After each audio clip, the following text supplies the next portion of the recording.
And we do have this live image as well, an aerial look inside St. Peter's Basilica, as all of this is expected to get underway in just a matter of minutes. Want to go over more about the last few days and what we've seen? Actually, I believe that is President Donald Trump and First Lady Melania Trump there on your screen paying their respects, and right there in front of the casket, which, as you can see, does have flowers that are laid there in front of it.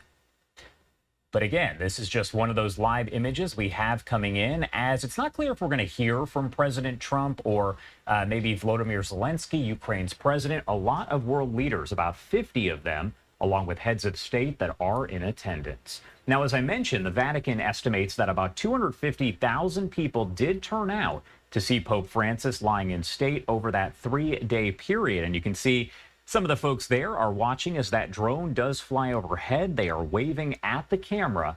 Now, the queue line to get inside of St. Peter's Basilica at one point, people were waiting about 5 hours. And let's just talk about that very papacy, Josh.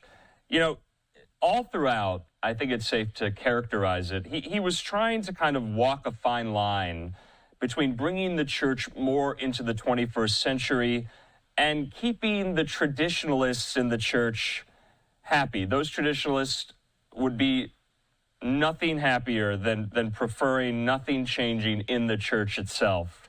And so he really walked a fine line there about, trying to keep these factions among the Catholics happy. He was doctrinally steadfast. He really was. Though he flirted with kind of the ideas of opening up the church, making it more modern, bringing it into the 21st century. And that really drew the ire of his critics within the church and outside the church, that he was constantly kind of pushing the boundaries that they would say did not need to be pushed.